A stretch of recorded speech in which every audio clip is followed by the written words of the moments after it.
오늘 설교를 이렇게 준비하면서 그때 제가 읽었던 그 광고 카피가 하나 생각이 났어요. 바로 이것입니다. 웃는 자가 인류다. 웃는 자가 인류다. 여러분, 이 어떤 상황에서 웃을 수 있는, 어떠한 상황에서도 웃을 수 있는 사람이 과연 몇이나 되겠습니까? 문득 이런 생각을 하다가 보니 그 김상용 시인의 시 나무로 창을 내겠소라고 하는 그 시가 생각이 났습니다. 우리 방송실 한번 열어주실래요? 여러분, 제가 시를 준비했는데 우리 한번 같이 한번 읽어볼까요? 우리 나무로 창을 내겠소. 시작. 나무로 창을 내겠소. 밭이 한참 가리 괭이로 파고 호미론 풀을 매지요. 구름이 꼬인다 갈리 있소. 새 노래는 공으로 들으랴오. 강냉이가 있걸랑 함께 자셔도 좋소. 왜 사냐건 웃지요. 잠깐만 띄워놔 주시겠어요? 여러분, 나무로 창을 내게소와 왜 사냐건 웃지요는 다 한 번은 기억이 나실 겁니다. 저는 이 시를 읽으면서 묵묵히 자신에게 주어진 삶을 살아가는 그 시인에게 어떤 누군가가 왜 사는가라고 물었습니다. 그때 그는 웃음으로 대답을 하죠. 근데 여러분, 이것은 억지 웃음이 아닙니다. 고단한 삶 끝에서 나오는 쓴 웃음도 아닙니다. 자신의 이상향을 향해 마음의 창을 내어 소통하고 깨닫고 얻은 지혜를 묵묵히 삶 속에서 읽어낸 사람만이 지을 수 있는 미소입니다. 더 나아가서 여기서 그치지 않습니다. 더 나아가서 두 번째 문단에 있듯이 더 나아가서 자신의 마음의 공간을 쉬 열어주면서 왜 사는가라고 묻는 사람마저도 품어주고 함께 자신의 것, 여기서는 강냉인데 자신의 것을 나누어 주기를 주저하지 않는 이 넉넉한 인심을 가진 사람에게서 발견할 수 있는 만족스러운 웃음입니다.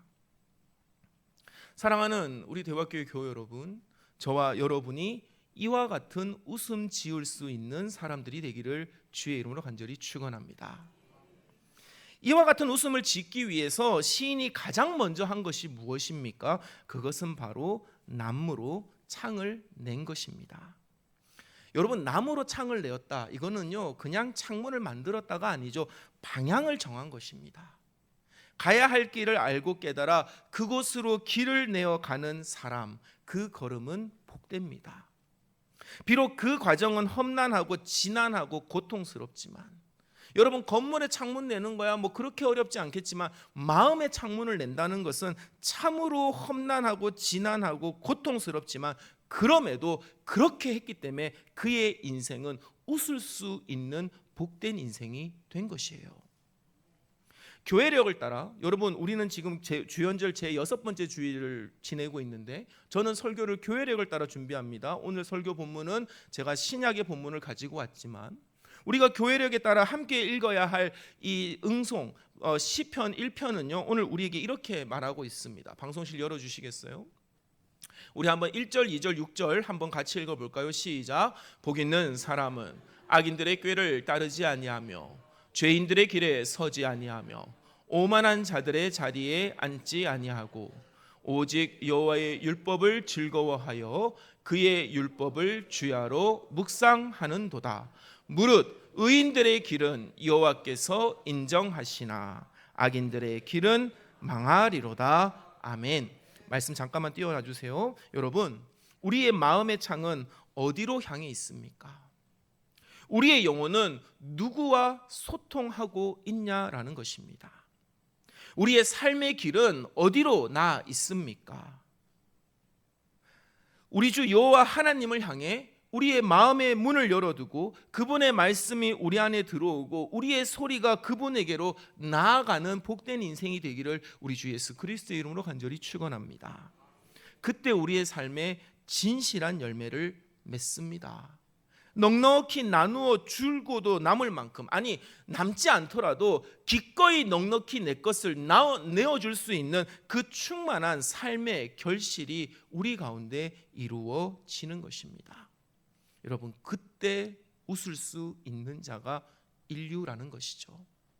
우리 대화교회 교회 여러분, 이렇게 웃음 짓는 사람들이 되어서 하나님 앞에서나 사람들 앞에서 인정받고 존중받고 칭찬받는 우리 모두가 되기를 주의 이름으로 간절히 축원합니다.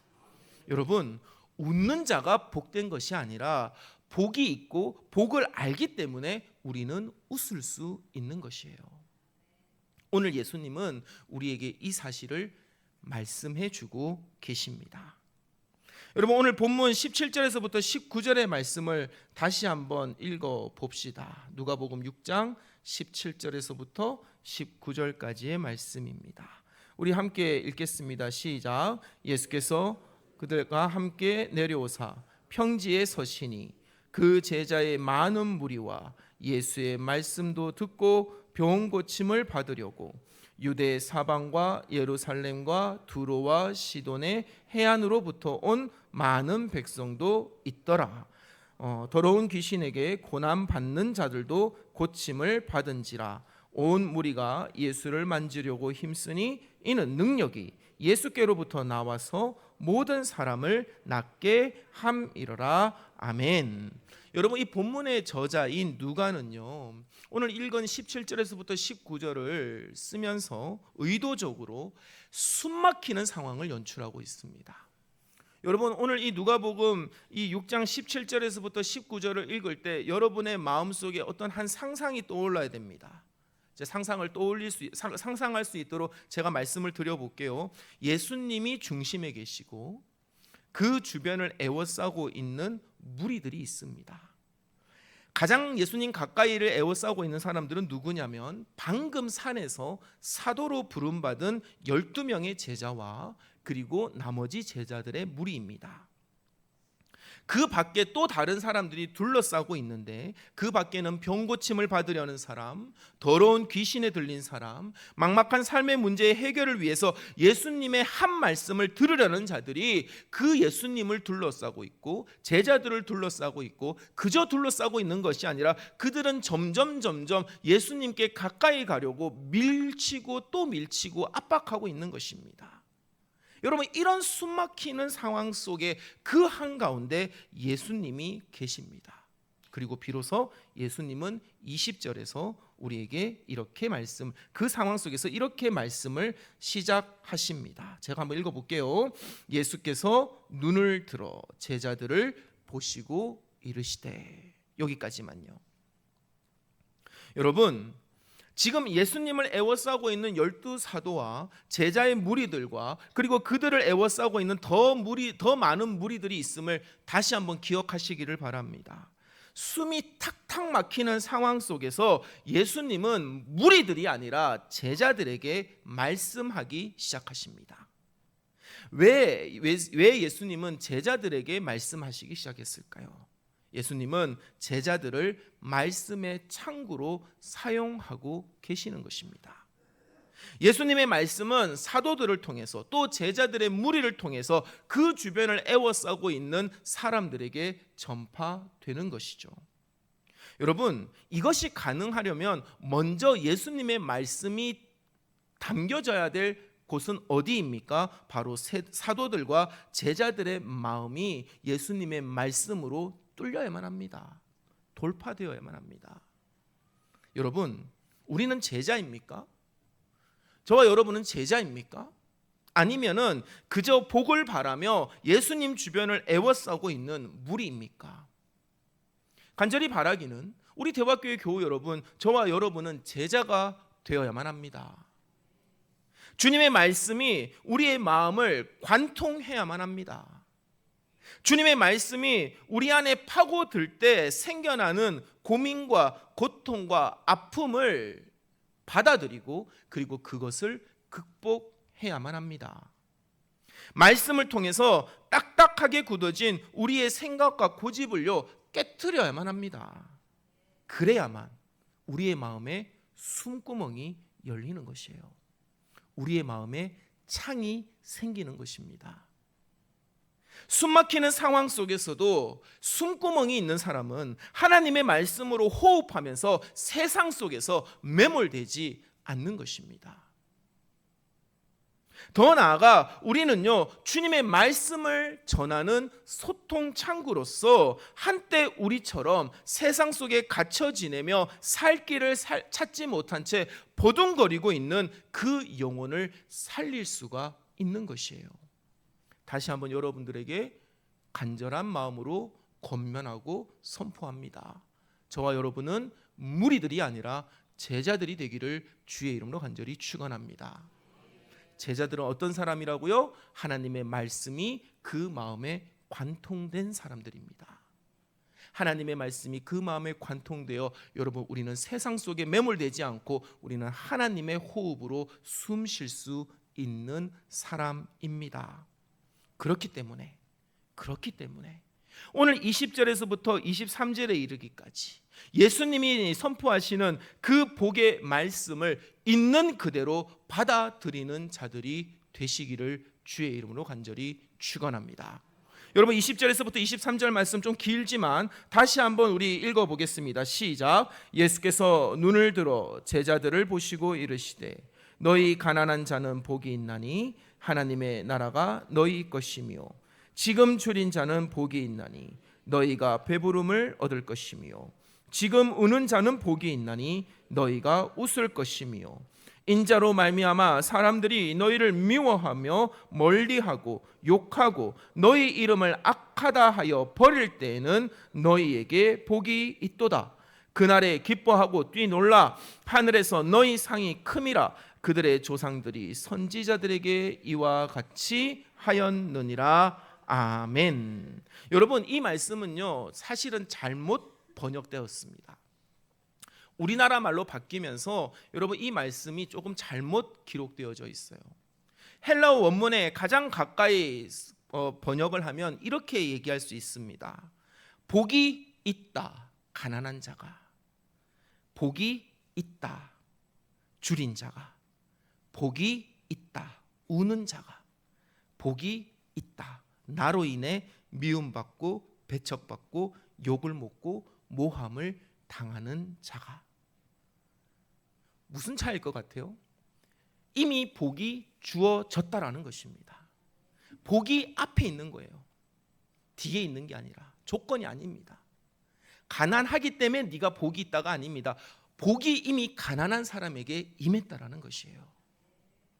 이렇게 여러분, 가난하고 줄이고 울고 미움과 배척과 욕과 모함을 받는 자가 복이 있다고 했습니다. 저와 여러분이 이와 같은 자가 되기를 주의 이름으로 간절히 당부합니다. 진짜요? 진짜 그럴 수 있습니까? 가난할 수 있어요? 욕을 먹을 수 있습니까? 지금 당장 먹을 것이 없어서 줄일 수 있습니까? 막막하게 울 수 있습니까? 미움받고 배척받는 것을 견딜 수 있습니까? 제 원고에는 이렇게 적혀 있습니다. 당연히 쉽게 아멘으로 화답할 수 없습니다. 저는 여러분들이 아멘에서 좀 당황했어요. 저는 솔직하게 얘기할게요. 저는 이 말씀 앞에 쉽게 아멘하기가 어렵습니다. 20절에서 23절에 기록된 복이 있는 사람은요, 한마디로 축약하자면 가난한 사람입니다. 가난하기 때문에 줄이고 가난하기 때문에 울음이 그치지 않고 예수님으로 말미암아 가난해져서 미움받고 배척받고 욕을 먹고 모함을 받는 것이에요. 저는 지금도 잊지 못하는 우리 할머니 이야기가 있습니다. 여러분, 경북 청송 그 두메산골에서 그 마을에서 사형제 모두를 대학 보낸 집은 우리 할머니 집밖에 없었대요. 뭐 당연히 여러분들 다 대학을 가셔서 별 반응이 없는데 그랬어요. 근데 우리 할머니가요, 그 얘기를 한번 하셨습니다. 야, 우리 막내 고모를 대학을 보내려는데 소도 팔았고 밭도 팔았고 다 팔아서 대학 등록금을 낼 수가 없었다는 거예요. 그래가지고 그 마을의 가장 부자인 집에 가서 돈을 빌리러 가서 겨우겨우 돈을 빌렸는데 그 돈을 빌려서 돌아오는 그 할머니의 뒤통수에 대고 그 사람들이 그렇게 얘기하더라는 겁니다. 무슨 부귀영화를 누리려고 딸년에게 저렇게 돈을 들이냐. 우리 할머니가 가슴 속으로 울었다. 그 얘기를 한 10번은 들은 것 같아요. 여러분, 돈 없으면 울음이 나올 수밖에 없습니다. 돈 없으면 무시당할 수밖에 없어요. 돈 없으면 배척당합니다. 가난하기 때문에 여러분, 우리는요 그와 같은 상황을 마주합니다. 그런데 왜 이들이 복이 있는 사람들입니까? 왜 예수님은 우리에게 이렇게 가난한 사람이 되어라고 말씀하고 있는 것입니까? 왜 우리를 제자로 불러서 우리의 마음의 창을 내는 그 말씀을 주시는데 좀 좋은 말씀 해주시지 왜 가난한 사람이 되라고 하는 것일까요? 여러분, 이 가난한 자는 헬라어로 푸토코이라고 합니다. 푸토코이.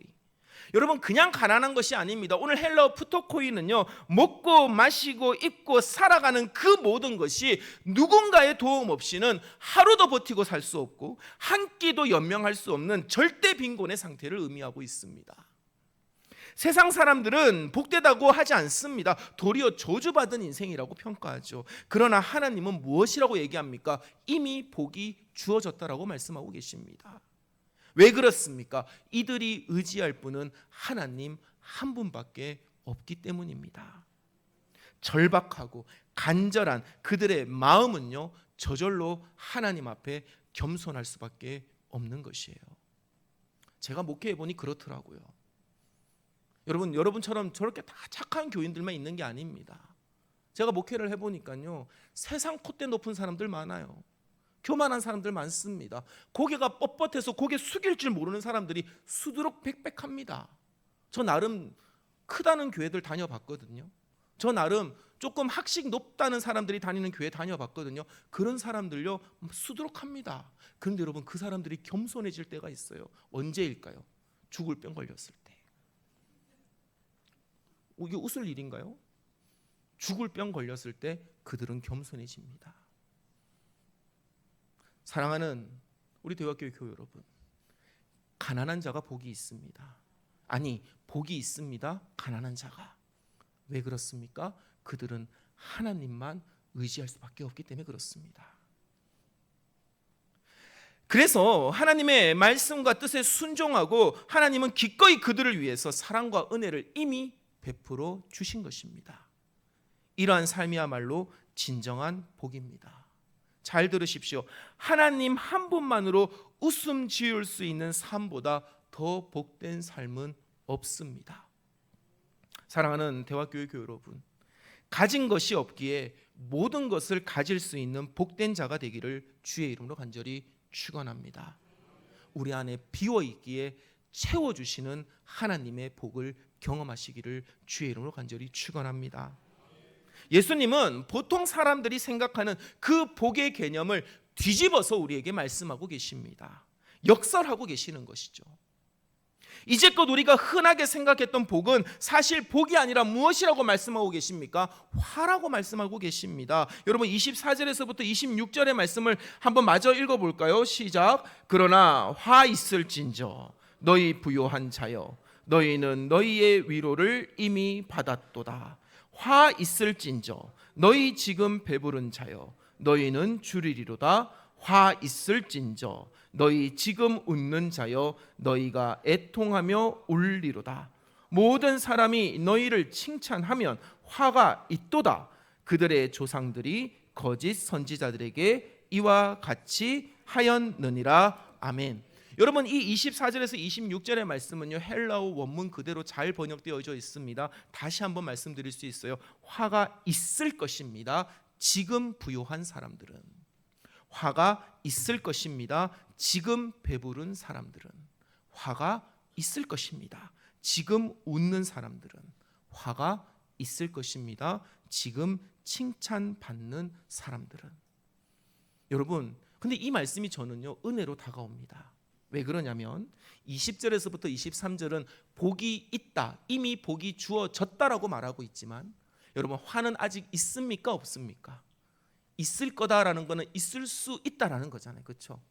그러면 지금이라도 돌이킬 가능성이 있는 것이에요.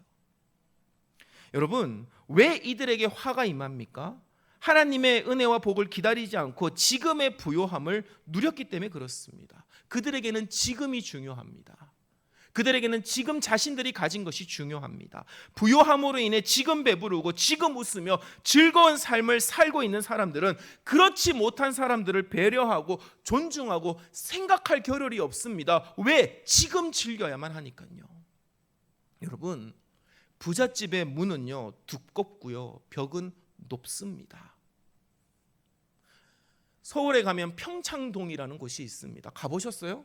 평창동? 우리 평창 같은 그 평창동. 근데 전혀 다른 평창동이지 않아요? 서울에 있는 평창동, 제가 예전에 연희교회 사역할 때 여러분 저는 그곳에 계신 분들을 신방하러 가본 적이 있습니다. 부잣집들이 많아요. 근데 여러분 그 부잣집들의 공통점이 뭔지 아십니까? 문이 두껍고 담이 높습니다. 창을 내어서 하나님의 뜻을 살피고 실천하려고 하지 않습니다. 여러분 담에 창이 없어요. 높은 곳에 그 안쪽에 깊숙이 있는 집에는 창이 있을지 몰라도 여러분 그 밖에는요 창이 없습니다. 창 요만한 거 있어요. 누군지 살펴보려고. 그거 하나밖에 없어요. 여러분 여호와의 말씀을 주야로 묵상하며 그 말씀에 순종하려고 하지 않습니다. 더 자신만의 천국을 즐기려고 합니다. 하나님의 나라가 관심이 없어요. 이미 그들은 천국을 누리고 있기 때문에 그렇습니다. 혼자 혹은 끼리끼리 무리를 이루어 그들만의 세상을 구축하고 이 세상이 천국이라고 말하고 있는 것입니다. 창을 내지 않는 마음, 말씀에 닫혀버린 마음과 영혼은요 그렇게 서서히 질식해 가는 것입니다. 고이고 고여서 썩어지고 부패하여도 깨닫지 못한 삶은 어떻게 됩니까? 화가 있게 되는 것이에요. 이제 말씀을 맺습니다. 사랑하는 우리 대화교회 여러분, 오늘 말씀은 우리에게 참된 복이 무엇인지를 역설하고 있습니다. 가난하기에 하나님만을 의지하는 삶이야말로 진정한 복의 길입니다. 내가 지금 가진 것에 매여 하나님을 놓치는 어리석은 자들이 되지 마시기를 주의 이름으로 간절히 축원합니다. 예수님이 선포하신 복의 역설을 깨닫고 순종하는 것, 여러분 그것이 진짜 그리스도인의 삶입니다. 하나님을 의지하며 그분과의 깊은 관계 속에서 성령으로 호흡하며 죽어가는 영혼들에게 생기를 주고 생기를 주어 살리는 그 일에 행복해 할 줄 아는 저와 여러분이 되기를 주의 이름으로 간절히 소원합니다. 여러분 제 설교를 오해하지 마십시오. 목사님 나는 부자인데 그러면 나는 화가 있습니까? 아니요. 주님 그럼 나는 그냥 무조건 이렇게 계속 가난하게 살면 됩니까? 아니요. 여러분 부자 되십시오. 돈 많이 버십시오. 중요한 건 뭡니까? 거기에 매여 하나님 나라가 도래하고 있음을 잊지 마십시오. 하나님을 기억하십시오. 내가 아무것도 가지지 않을 때 하나님을 바라봤던 그 첫 마음을 가지고 계십시오. 세상의 것을 의지하지 마시고 마음의 창을 내어주신 하나님께 여러분의 것을 내어드리십시오. 그것을 오늘 주님은 우리에게 원하고 계십니다. 이와 같은 우리의 삶으로 하나님의 나라가 이루어지고 우리 안에 충만한 기쁨과 평안이 가득하게 되기를 우리 주 예수 그리스도의 이름으로 간절히 축원합니다.